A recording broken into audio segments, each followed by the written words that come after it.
Hi, I'm Kalki and you're listening to Kalki Presents My Indian Life. It's brought to you by the BBC World Service. You've already reached episode 8, and in case you've missed any of the other episodes, please go back and listen to them. This is a podcast bringing you real stories of grit and determination from all over India. Please do share this podcast with as many people as you can. And you can also comment and give us what your stories are at #MyIndianLife on social media. You can also find us on an audio form by downloading an audio streaming app or a podcast app. And just look for My Indian Life. All right, let's get started. What if you know you're a woman, but were born in a boy's body? Once upon a time, I was a boy. Now, I'm a sexy, voluptuous woman. Mona felt trapped in the wrong body. How far would she go to change it?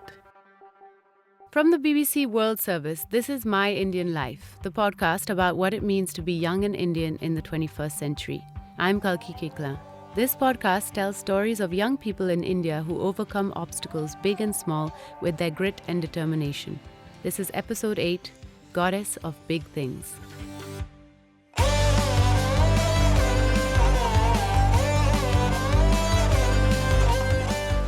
I've been enjoying presenting this podcast, and I hope you've been enjoying listening to it. As always, let me know what you think. Leave comments, rate us, tweet us at BBC World Service. Use the hashtag #MyIndianLife, or go to the BBC World Service Facebook page. Today's story is about the complicated relationship we have with our bodies. Most of us aren't completely satisfied with the way we look. Something is either too big or too small, too long or too short, a bit crooked or oddly shaped. And it can really affect our self-confidence and the way we perceive ourselves. But for a transgender person, this struggle is an entirely different experience. It's about being out of place in your own skin and about being born in the wrong body. Mona Varonica Campbell is transgender. Mona was born in a boy's body and named Mohan. But even as a child, Mohan wasn't really boyish. Everyone know I'm very feminine and very girly. People saw me growing up like a small girl. A transgender person is born with a certain assigned biological sex, but identifies with a different gender.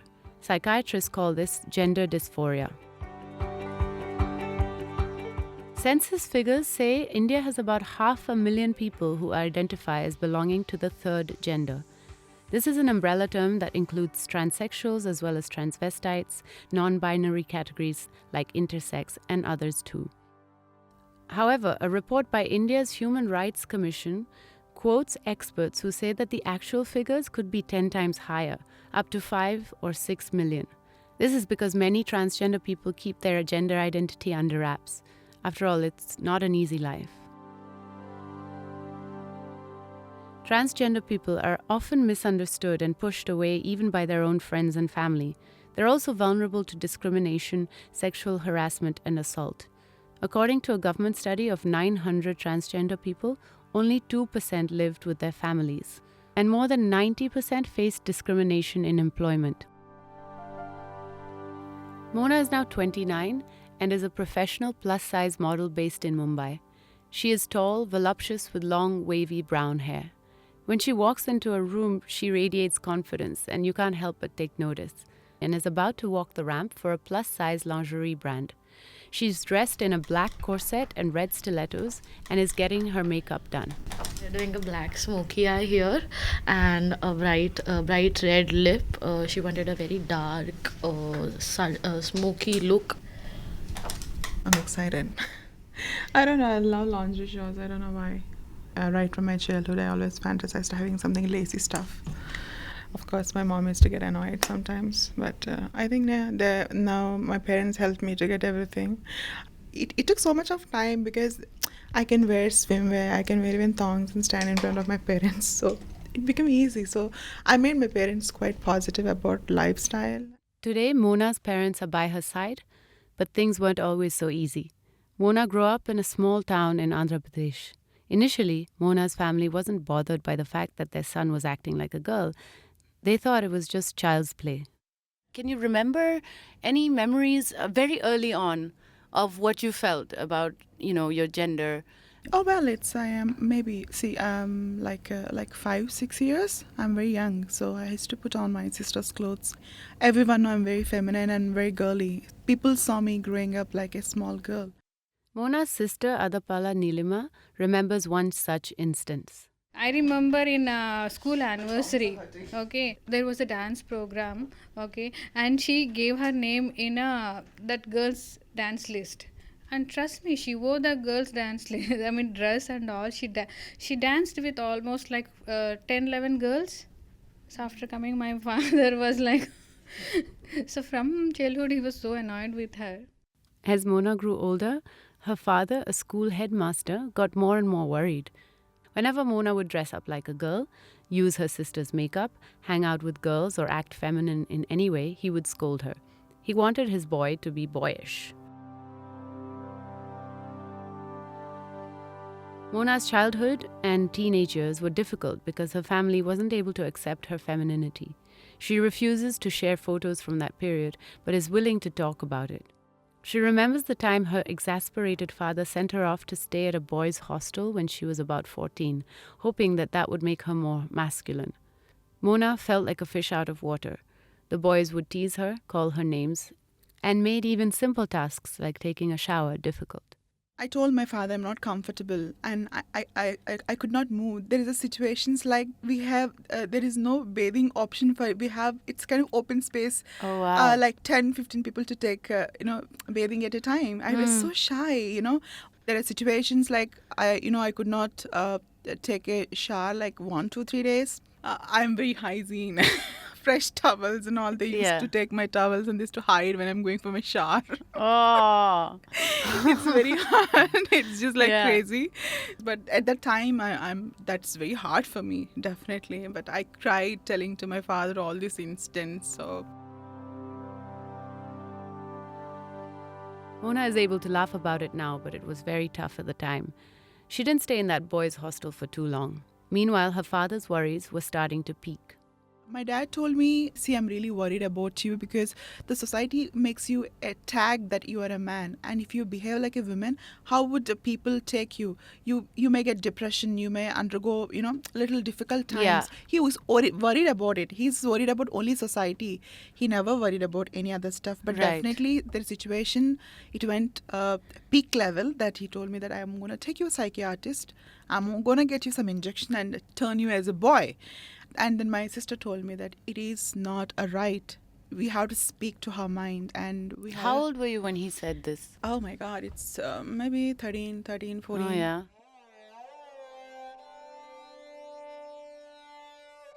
Her father never carried out the threat.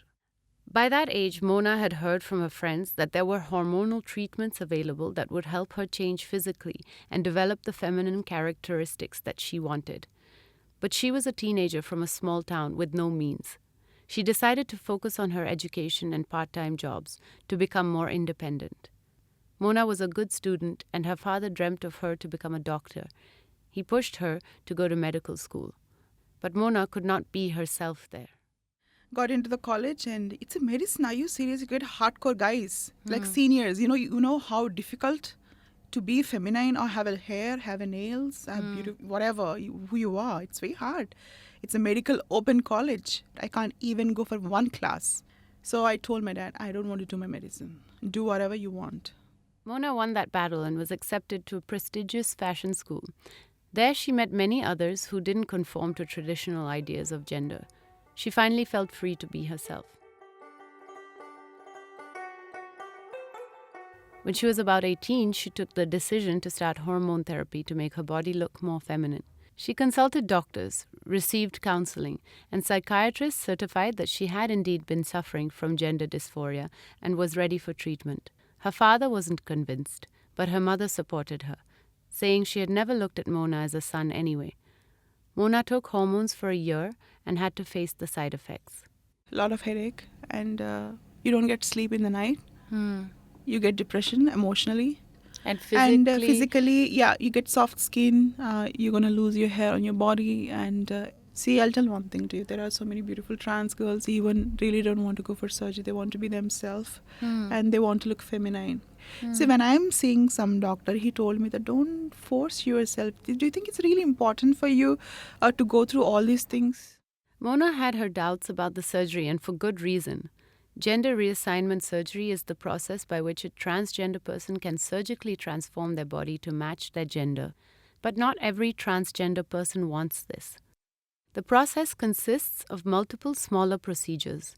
For male to female, the first step is breast enhancement process, then genital surgery to create the vagina, and the final step is an operation to make the features on the face look more feminine. Counseling and hormonal treatments go together with the surgeries. The operations are expensive and complex. Because of this, some transgender people express their gender without surgery. Mona explains some of the fears she had about it. All people can't do a perfect vagina. Few doctors give you sensations. See, end of the day, when you turned into women, you should have feelings when you're enjoying your partner. You have to enjoy even, the sexual encounters with your partner. That's important as well. Especially the construction is not that easy. You should choose the right doctor and just go through all these things. And you have to talk with other trans girls who've gone through surgery. Be with them, talk with them, meet your doctor like 6 times, 10 times. Don't think that, oh my God, I got a vagina, I'm a woman. No, who said that? In spite of all the worries and concerns, she still itched to have a female body and become a model. A few years later, she made up her mind to get the surgery. She moved from India to the UK, where she began the process.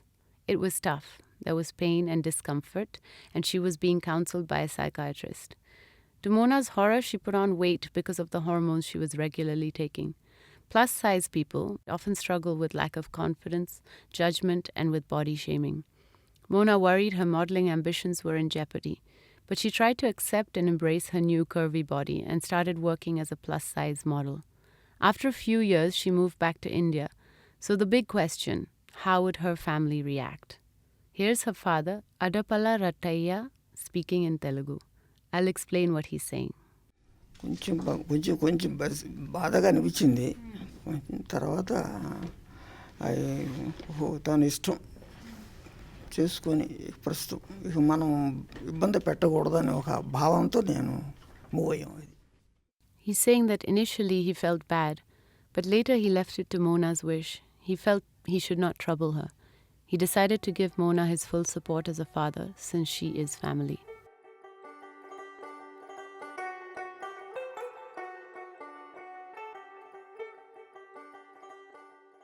Mona's sister Nilima adds, Initially, he was like not able to take it, but later on, seeing her dedication and her hard work, and she's like she want to do something really big.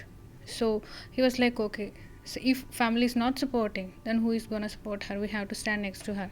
So that's how we started supporting from the family side.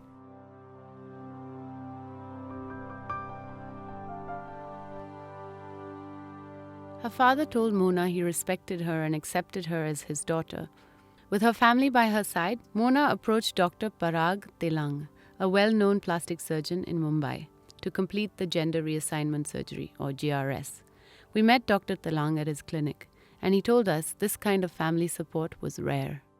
So when I think about all the patients on whom I have performed gender reassignment surgery so far, I think less than 10% of patients had a good support system at home or their parents who were really supportive. The rest 90% either get thrown out of their houses or then they end up in the wrong company and it's not the right thing to happen. Dr. Telang explains why it's a particularly complex and challenging process. So it's really like jumping off a cliff. There is no way you can go back. Once you are done, you are done. Initial consultation starts with being evaluated by 2 independent psychiatrists who have to certify that the person is having something called as gender dysphoria, and it is not something which has come up suddenly. It has been there since maybe from childhood or since birth, and it has only manifested at a particular age now, where the person then decides, okay, now I have been suffering from this gender dysphoria all my life and now I really want to do the transformation. Normally none of these surgeries are performed as soon as you meet the patient. You need to have multiple consultations, understand the psychology of an individual, how stable mentally a person is. With the surgery completed, Mona kept looking for plus-size modeling opportunities, but there weren't many. Then last year, she heard the news she had been waiting for.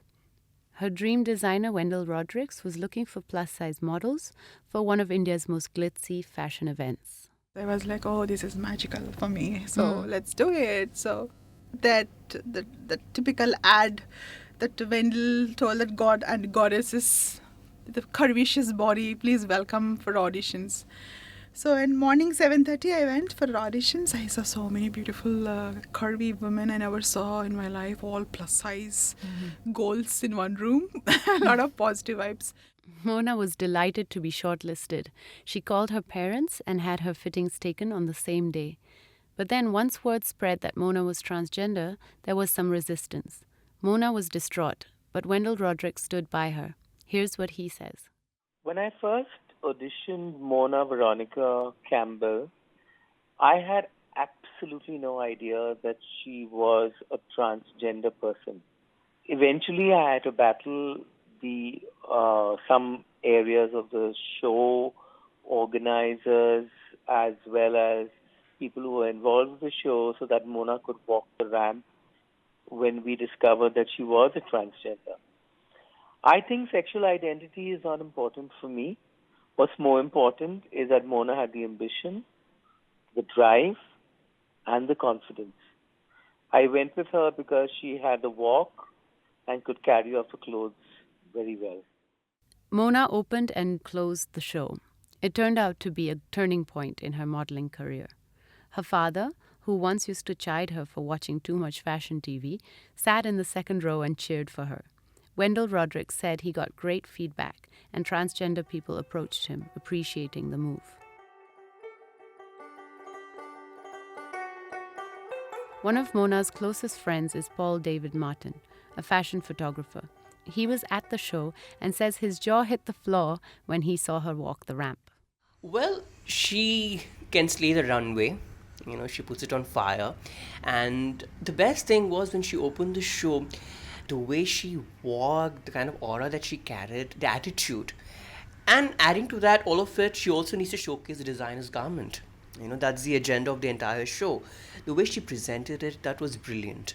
I guess now she's become an inspiration for a lot of people. You know, a lot of people at least got that ray of hope. You know what? When she could crack it, when she could make it, you know, and opening a show and closing the show for an ace designer itself is an example for a lot of people. You know what? Anything is possible.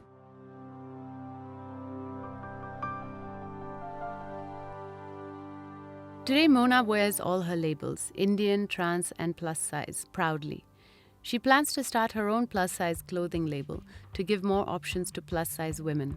Her belief is trans is beautiful, and she hopes to inspire other transgender people to speak out and give them confidence and support.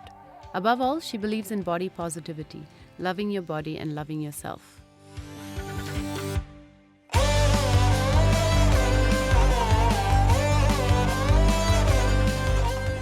Hi everyone, I'm coming to you from my home tonight, and there's a lot of noise outside. I hope you won't hear too much of it because there's Ganpati and Moram going on.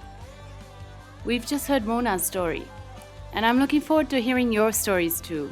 I'm going to share one story that we recently received from a listener who's mother to an 8-year-old. I wonder at times if I understand him. My son is mildly autistic. While I work with him and believe firmly that he'll make his place in this world full of opportunities, I struggle to come to terms with his condition. I'm also a career-oriented individual, and sometimes I'm made to feel that I neglect him and put my career as a higher priority. Thank you very much for sharing your story with us.